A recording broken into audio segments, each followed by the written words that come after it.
बाबा साहब के दिए नारे पर बाबा साहब ने एक अनुसूचित जाति का संदेश दिया। हम लोग चाहते हैं कि जो अलग अलग लोग जातीय संगठन बना के जो लड़ रहे हैं, तो हम चाहते हैं कि सब लोग मिल करके इस लड़ाई को लड़ें। कि संविधान जब बचेगा तभी हमारा लोकतंत्र बचेगा, हमारा जो भी मूल अधिकार है। समाजवाद के बदले पूंजीवाद जब आ जाएगा तो वाकई सामाजिक माने संविधान खतरे में है। हमारे संघ का मेन उद्देश्य है कि अनुसूचित बिहार के अनुसूचित जाति के जो 22 जातियां हैं उनको एकीकरण कर जो आरक्षण का लाभ मिलना चाहिए था वो किसी न किसी तरह से सरकार के गलत नीति के कारण लोगों को नहीं मिल पाया। अन्याय होगा, हम तो न्याय के लिए खड़ा होना, अन्याय हो रहा है लोग खड़े होंगे, जब खड़े होंगे संगठन बनेगा, संगठन में आंदोलन होगा, सामाजिक आंदोलन, तब क्रांति पैदा होगा। कि जेकरा ला तू लड़ते हा आ जेकरा ला 22 जात लड़ रहा है, तो सब मिल करके अपना अधिकार ले ला। नमस्कार, आप देख रहे हैं तीसरा पक्ष न्यूज नेटवर्क। आज हम पटना के अम्बेडकर शोध संस्थान में आए हुए हैं। यह जो अम्बेडकर शोध संस्थान है, यह बौद्धिक राजनीतिक चेतना का एक बहुत बड़ा केंद्र है, जिनका एक बहुत बड़ा जमावड़ा लगा रहता है। आए दिन यहाँ बुद्धिजीवी लोग आते रहते हैं। जैसा कि आप जानते हैं कि अम्बेडकर रत्न मंडल संघ का निर्माण सामूहिक नेतृत्व और सामूहिक प्रतिनिधित्व के आधार पर बिहार के सभी 22 अनुसूचित जातियों ने मिलकर किया है। आज इसी सिलसिले में लेकर अम्बेडकर शोध संस्थान में अम्बेडकर रत्न मंडल संघ के वरिष्ठ लोग आए हुए हैं। आज हम जानने का प्रयास करते हैं कि आज मीटिंग का क्या उद्देश्य था, क्यों रखा गया था। सर, अपना परिचय। इंजीनियर केदार पासवान, सेवानिवृत्त मुख्य अभियंता। सर, आज जो रखा गया है छोटी सी कार्यक्रम हुआ, मैंने इसके बारे में बताइए सर। यह आज की बैठक जो है अम्बेडकर रत्न मंडल संघ आर्म्स, इसको शॉर्ट में आर्म्स कहते हैं, इसका स्थापना दिवस मनाने का कार्यक्रम है। और उसका स्थापना दिवस महामानव बाबा साहब अम्बेडकर के परिनिर्वाण दिवस के अवसर पर किया गया है। इस अम्बेडकर रत्न मंडल संघ का अथी है, बाबा साहब के दिए नारे पर बाबा साहब ने एक अनुसूचित जाति का संदेश दिया है, संवैधानिक अधिकार दिया है। वो इसलिए एक अनुसूचित, सारे जितने भी हैं यहाँ 22 जातियां अनुसूचित जाति को, उसका एकीकरण अभियान है। हम एक साथ मिलकर के कोई भी कार्यक्रम को संपन्न करना चाहते हैं। यह एक सामाजिक और सांस्कृतिक संगठन है और उसके माध्यम से लोगों को जागरूकता पैदा करना चाहते हैं, उनके कार्य सुख दुख में शामिल होना चाहते हैं। उनका जो भी हो सकेगा इस संघ के माध्यम से हम उनको जो नीड्स है उसको फुलफिल करने का हमारा अभियान है। सर, कल 26 नवंबर है, भीम संसद भी है, तो इस संध्या पर आपको क्या कहना है सर? कल 26 नवंबर है और 26 नवंबर को ही संविधान को अंगीकृत किया गया था। पहले सर अपना परिचय। मेरा नाम राम प्रवेश दास हुआ और अम्बेडकर रत्न मंडल संघ के कोषाध्यक्ष हैं। तो कल संविधान दिवस भी हम लोग देश स्तर पर मनाते हैं। संविधान हमारा इसी दिन अंगीकृत हुआ था, तो इसलिए वो महत्वपूर्ण दिवस है। और उस दिन आज कल संविधान दिवस भी हम लोग मना रहे हैं, जितने भी सामाजिक संगठन है लोग मना रहे हैं। और सरकार का भी एक कार्यक्रम है, भीम संसद कल आयोजित है, वो भी उसका भी आयोजन है। तो हम लोग संविधान दिवस इसलिए मना रहे हैं कि संविधान जो बाबा साहब जो संविधान हमको दिए हैं, वो संवैधानिक अधिकार जो है वो अक्षुण्ण रहे। और जिन लोगों को ये संवैधानिक अधिकार प्राप्त नहीं हुआ अभी तक, उनके लिए ही हम लोग संघर्ष कर रहे हैं, उनको संवैधानिक अधिकार मिले। जो अभी तक वंचित है संवैधानिक अधिकारों से, उनके विकास के लिए ही हम लोगों का इस संगठन का निर्माण हुआ है, अम्बेडकर रत्न मंडल संघ का, जिसको शॉर्ट में आर्म्स कहा जा रहा है। और उसका स्थापना दिवस समारोह भी हम लोग बाबा साहब के महापरिनिर्वाण दिवस जो 6 दिसंबर को है, उसी दिन उसका हम लोग आयोजन करने वाले हैं, जिसकी तैयारी के लिए हम लोग आज यहाँ बैठे थे और उसकी तैयारी हम लोग लगभग पूरा कर लिए हैं। और उस दिन महापरिनिर्वाण दिवस भी मनाएंगे बाबा साहब का, और अपने संगठन का स्थापना दिवस भी मनाएंगे। और हम लोग का जो संगठन है, जैसा कि पहले केदार बाबू ने कहा कि ये हम लोग जितने भी बिहार के अनुसूचित जाति हैं उनका संगठन बना करके और उनके हित के लिए कार्य करने के लिए हम लोग इस संगठन का निर्माण किए हैं। और उसी उद्देश्य से हम लोग इसका कार्यक्रम तय करते हैं और इसको आगे बढ़ाएंगे। सर, मेरा सवाल है कि इसमें 22 जातियां हैं, इस 22 जातियों का आप एकीकरण कैसे करिएगा? आर्थिक सामाजिक दृष्टिकोण से आप क्या कहना चाहेंगे? हम सब तरह से करेंगे उनका। 22 जाति जो है जिसका अनुसूचित जाति का नाम दिया गया था, बाबा साहब ने उनको शेड्यूल कास्ट का नाम दिया, उनको अनुसूचित किया संविधान में। तो हम लोग चाहते हैं कि जो अलग अलग लोग जातीय संगठन बना के जो लड़ रहे हैं, तो हम चाहते हैं कि सब लोग मिल करके इस लड़ाई को लड़ें और सब लोग मिल करके अपना अधिकार के लिए जागरूक हों। इसीलिए इसी उद्देश्य से हम लोगों ने इस संगठन का निर्माण किया है। क्योंकि सब लोग अलग थलग पड़ते जा रहे हैं, सब अपनी अपनी जातीय संगठन बना के और अलग थलग लड़ रहे हैं। तो हम लोग ये चाहते हैं कि सब लोग मिल करके कलेक्टिव रूप से संगठित होकर के और अपना शक्ति का निर्माण करके और अपने हित में लड़ें, और जो भी इनका हित है, जो इनका सामाजिक, राजनीतिक और आर्थिक विकास के लिए आगे बढ़ें और अपनी लड़ाई को इसी के माध्यम से लड़ें। और हम चाहते हैं कि जितने भी जातीय संगठन है, सब लोग इसके अंतर्गत, हमारे नेतृत्व के अंतर्गत आकर के और लड़ाई को आगे बढ़ावें। मैं सुरेश कुमार और अम्बेडकर रत्न मंडल संघ का उपाध्यक्ष हूँ। मैंने कि इस शो कर रहे हैं, क्या लगता है कि 22 जातियां जो है ये मैंने एक पटल पर आ पाएगी सर? देखिए, ऐसा कुछ असंभव चीज नहीं है। जब पूरे बिहार नहीं बल्कि पूरे देश में, आप समझिए कि पूरे देश में जितनी भी जातियां हैं, चाहे SC ST का हो, चाहे OBC में हो या जनरल हो, हर जात का एक संगठन है। ऐसा कोई नहीं कह सकता कि किसी जात का संगठन नहीं है। और सब अपने अपने जातीय संगठन चला करके अपने आर्थिक और सामाजिक रूप से अपनी जाति को आगे बढ़ाना चाह रहे हैं। उसी में ये महसूस किया गया कि हमारे बिहार राज्य में जो अनुसूचित जाति जनजाति के 22 जातियां हैं और जितने बुद्धिजीवी हैं, देखा कि अब कोई उपाय नहीं है कि जाति संगठन से हम अपने संविधान में जो हमारा जो संविधान में बाबा साहब का द्वारा दिया गया अधिकार है, उसका माने उन्मूलन हो रहा है, उसका खात्मा किया जा रहा है। तो सबों को ये महसूस हुआ कि अब 22 जाति जो है, हम लोग सब मिल करके यदि इकट्ठे होकर के सामूहिक रूप से यदि हम लड़ेंगे तो संविधान को बचा सकते हैं। क्योंकि संविधान जब बचेगा तभी हमारा लोकतंत्र बचेगा, हमारा जो भी मूल अधिकार है, जो भी हमारे इंसानियत बाबा साहब का द्वारा दिया गया अधिकार है, वो बच पाएगा, अन्यथा नहीं बच पाएगा। इसलिए कोई माने असंभव नहीं है कि हम लोग 22 जातियाँ एक साथ एक प्लेटफॉर्म पर रहें, क्योंकि हर अपना अपना बैनर तले काम कर रहा है। केवल ये महसूस हो गया कि जब तक हम लोग एक आवाज़, एक सामूहिक आवाज़ ये बुलंद न करेंगे, तब तक ये नहीं होगा, संभव नहीं है। और उसी कड़ी में अम्बेडकर रत्न मंडल संघ का 6 दिसंबर 2017 में इसका स्थापना हुआ। और कोइंसिडेंस है कि उसी 6 दिसंबर को हमारे बाबा साहब का परिनिर्वाण दिवस है।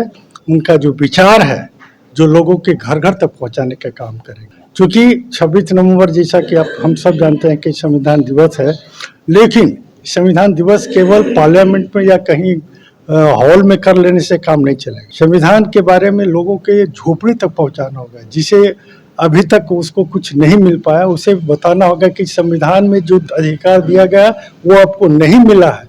ये झोपड़ी में रहने का उसको नहीं है, उसको भी भोजन, वस्त्र, आवास और शिक्षा की व्यवस्था, स्वास्थ्य की व्यवस्था सरकार को करनी है। ये सरकार का दायित्व बनता है, ये कोई भीख नहीं है। इस संविधान में जो अधिकार दिया उसको हमके झोपड़ी तक पहुंचाना है।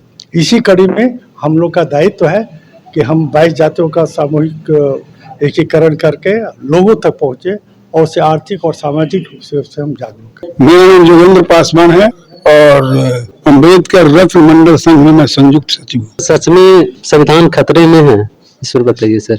संविधान तो वास्तव में खतरे में है। जहाँ तक अनुसूचित जाति जनजाति और मंडल कमीशन लागू होने के बाद पिछड़ों को भी आरक्षण का लाभ मिला। और आरक्षण कहाँ मिलता है? जब सरकारी संस्था रहेगी वही आरक्षण रहेगा। सरकारी संस्थाओं को केंद्र सरकार प्राइवेट सेक्टर में कर रही है और बहुत सारे संगठन माने संस्थानों को कर दिया है।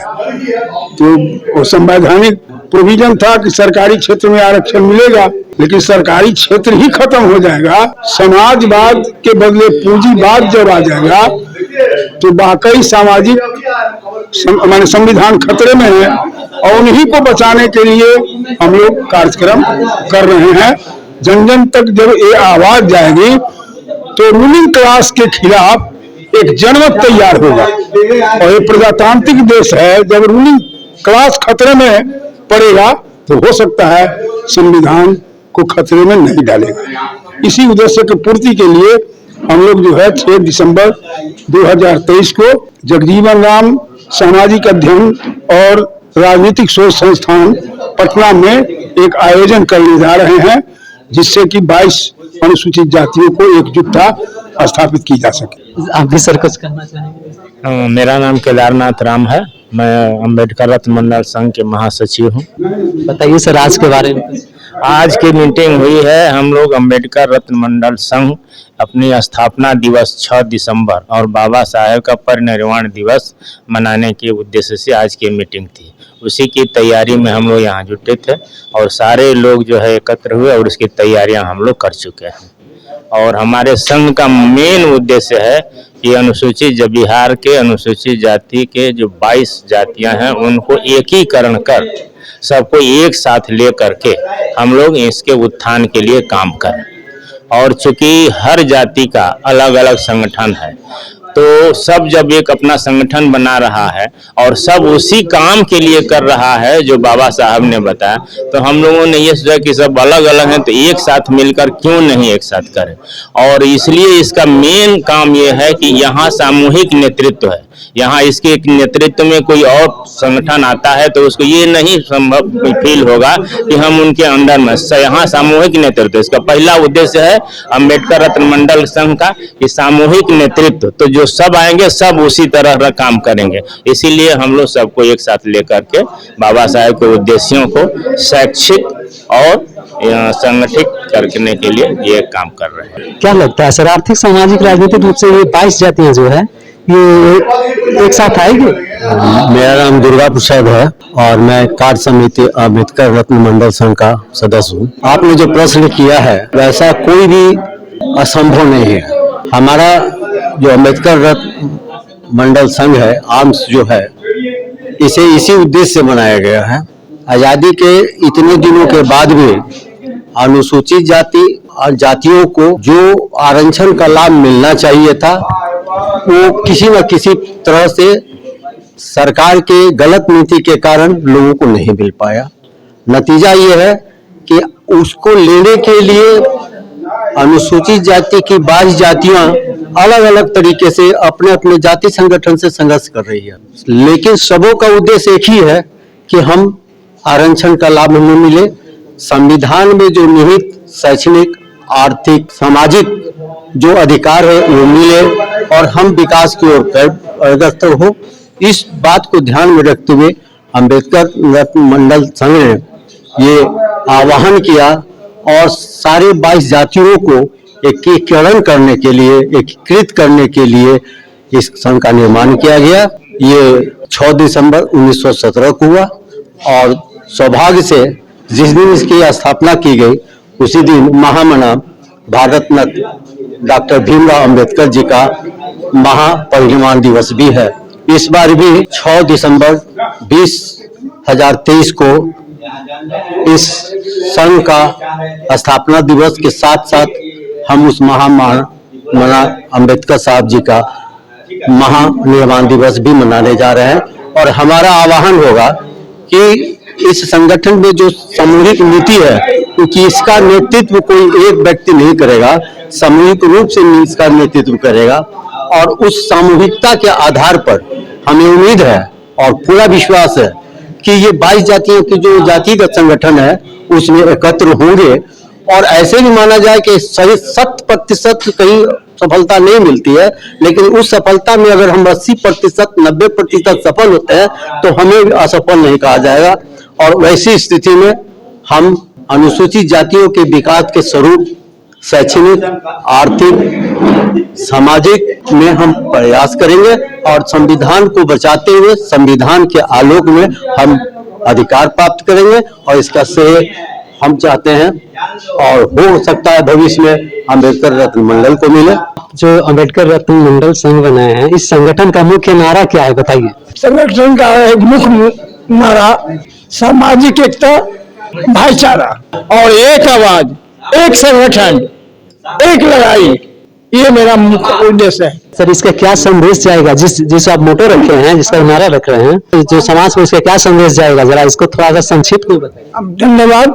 जो समाज में भारतीय संविधान के अंतर्गत आजादी के 75 वर्ष के बीच सामाजिक विषमताएं जो पैदा हुई है, भेदभाव पैदा हुए हैं, आपसी मिल्लत में परिवर्तन आए हैं, सामाजिक न्याय और विकास में बाधक आए हैं, इसका एक अच्छा प्रभाव पड़ेगा। जो लोग को अधिकार मिलनी चाहिए, जिन्हें सुविधा मिलनी चाहिए, कल्याणकारी योजनाओं से लाभ मिलनी चाहिए, कमजोर वर्ग के अधिकार मिलनी चाहिए, उसमें सारा रोक लग गया है। परिणाम है कि लोग आक्रोशित हैं। इसी क्रम में अब संविधान के अंतर्गत आरक्षण की व्यवस्था है, आर्थिक शोषण से मुक्ति की व्यवस्था है, यह सब बंद कर दिए गए हैं और वर्तमान सरकार आरक्षण को बराबरी को तोड़कर प्राइवेटाइजेशन कर रहे हैं और उनकी शिक्षा में भी बाधा पहुंचाया जा रहा है। आर्थिक शोषण से मुक्ति नहीं मिल रही है, बैंक से लोन नहीं मिल रहा है, वृद्धा पेंशन नहीं मिल रहा है, सामाजिक न्याय का कोई भी काम गरीबों का, इसमें आक्रोश पड़ गया है।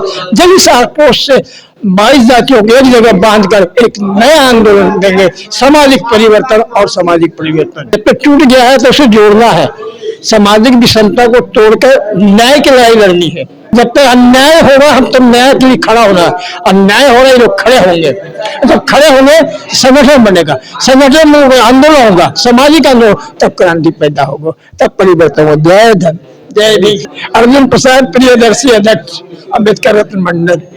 सर बाबूलाल मांझी उर्फ भेजा जी अम्बेडकर रत्न मंडल संघ के निर्माण कर ली है, पूर्व अध्यक्ष ही है। तो हम 22 जाति के एक साथे मिला के और विकास के पथ पर जायला चाहे कि कैसे सब आदमी मिल के आओ पढ़े लिखे के सब कुछ बतावेंगे ओकरा, आओ ओकरा जो हमनी के अधिकार दिल कथी है समाज में अम्बेडकर साहब, उ चीजवा हमनी से सब छीन रहा थी, तो छीनबा तो हमनी सब भाई मिल के लड़बा तब ना हमनी के अधिकार बचता है। संविधान बचाना है, लोकतंत्र बचाना है, समाज को बचाना है, इस सब चीज के जी बचेबे हमनी, यही लगी जी संगठन बनेली है जी। ये जो 22 जो अनुसूचित जातियां हैं सर, इसको कैसे एक साथ लगेगा? हाँ ले आवेंगे।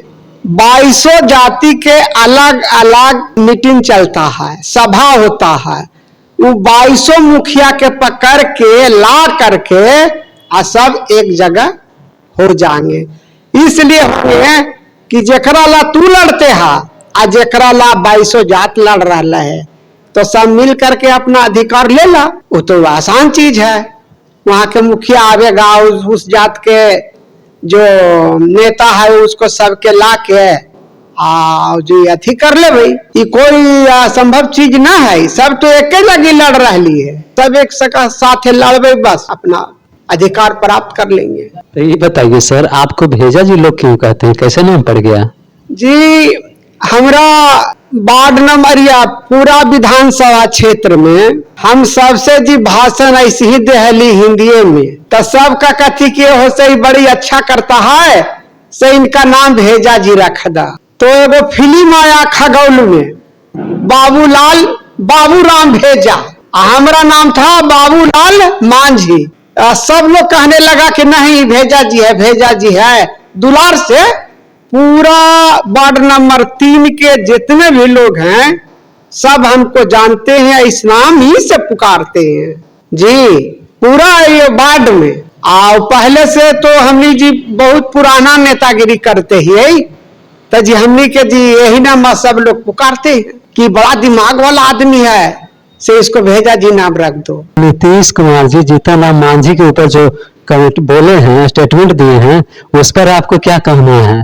देखिए जी, तो साथे रहे से कुछ न कुछ गलती होवा है, कुछ गलती होवा है, तो ओकरा लगी कोई बुरा नहीं मानना चाहिए। बनाना बिगाड़ना ये दोनों आदमी एक ही थे। आज थोड़ा सा मनमुटाव हो गया, बोल दिए, थोड़ा मिस्टेक हुआ बोल दिए, तो एकरा लगी जी कुछ दुख ना है, सब बढ़िया है, सबके इज्जत समान सब बराबर है, सही है। बहुत बहुत धन्यवाद सर। खुश रहिए बाबू।